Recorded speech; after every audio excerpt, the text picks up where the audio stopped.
Hey, Miss Amy, wonderful mathematicians. You made it to the end of Who Doesn't Love Puppies? And you have an assignment, which is your homework. This is to show me if you can do this by yourself. That's what it always is. I'm going to give you your assignment. I'm also going to read through all of it for those that need it, and that's their business. And then I'm going to leave you to do it. So I do want you to write. And what you're writing about is how are tree diagrams useful when constructing probability models. If you need to use a separate sheet of paper and staple it to it, please do it. But if you can write it, here in the box, you can use that space over here next to the remember. Just write a few sentences of how are tree diagrams useful when constructing probability models. And if the remember kind of helps you think about that, it says a tree diagram illustrates the possible outcome of a given situation. So maybe you can use that to kind of help stimulate your thoughts when you're writing. Just write a couple of sentences, a couple minutes to, if you want to write more, feel free. Love it. All right. So now look at our practice. I want you to do number 1 through 3. 1 all the way through 3. All right. For those of you that see A, B, C, D, E, F, G, that is not multiple choice. That's not multiple choice. That means that A has its own problem, 2A, 2B, 2C. I notice that a lot when we're doing homework. That's not what that means. So I'm going to read it. Diane, I don't know what they say. Dog gives birth to a litter of 4 puppies. The birth order of the puppies is female, female, male, female. Create a tree diagram to list all the possible birth orders of a litter of 4 puppies. Then determine the probability of the puppy's birth order. So you're going to need another sheet of paper because there's no way you can put a whole tree diagram on this sheet, this little bitty space. So use another sheet of paper.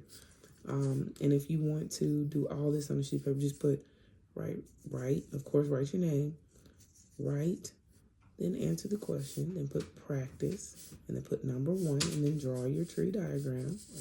And then once you do it, do number 2, and all those on the separate sheet of paper, and organize your separate sheet of paper. Here's number 2.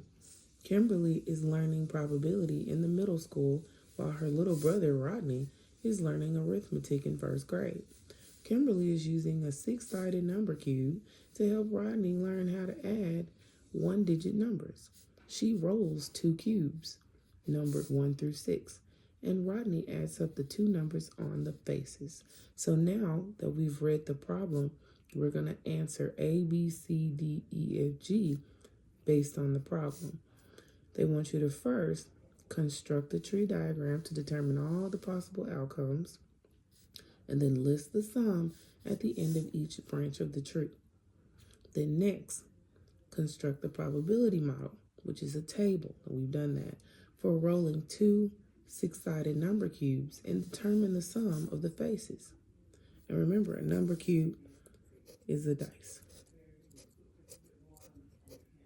It's just a dice. Numbers on it. Letter C. What is the probability that the sum is 7? Number D. Yes, I call stuff numbers. What is the probability that the sum is 11? Number E. Calculate the probability that the sum is an even number. Number F. Calculate the probability that the sum is greater than 5. Number G. What event would be complementary to the event that the sum is greater than 5? Explain your reasoning. So this is 1, 2, 3, 4, 5, 6, 7 problems that you need to answer from number 2. Now, number 3. When Kimberly and Rodney finish their math homework, they go outside to shoot some hoops. On average, Kimberly makes half of all the shots she takes. So now, with that information, we have to answer A through E. A. She shoots the basketball 4 times. Construct a tree diagram for all possible outcomes of the 4 shots. Number B. Construct the probability model. which is the table. Number C, what is the probability she makes all 4 shots? Look at your table once you construct it, and it will tell you.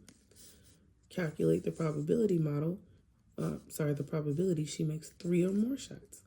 Again, look at your model that you make, and it will tell you, and then calculate the probability she make 2 or more shots. Easy peasy. All right, then we're gonna look at the back. We're not gonna do a stretch. If you want to attempt it, I'm in the extra credit mood, so feel free. I'll read it. Different colored beads are placed into 2 tin cups. The first cup contains 1 bead of each color, blue, purple, and green. The second cup contains 1 bead of each color, yellow, garnet, blue, and green. Number 1, what is the probability of choosing the same color from each cup? Number 2, what is the probability of choosing blue from the first cup or blue from the second cup? So if you want to try it, cool. If you don't, not a problem. It won't count against you. But on the review, I do want you to do only number 1. You do not have to do number 2. Only number 1. Number 1 has an A, B, and a C. And then it also has an I and an I too. There are 2 questions that go with that. So let me read it for you for those that need it, and that's their business. The spinner shown has 5 equal sections.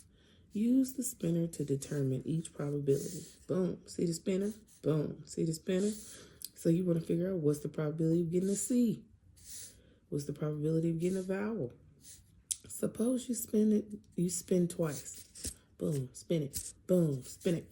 What is the probability of spinning 2 A's? What is the probability of spinning an A and a B? Remember, all these probabilities should be written in a ratio or fraction form. Ratio and fraction is the same thing. Remember, a fraction is like 1/2. That's like also a ratio.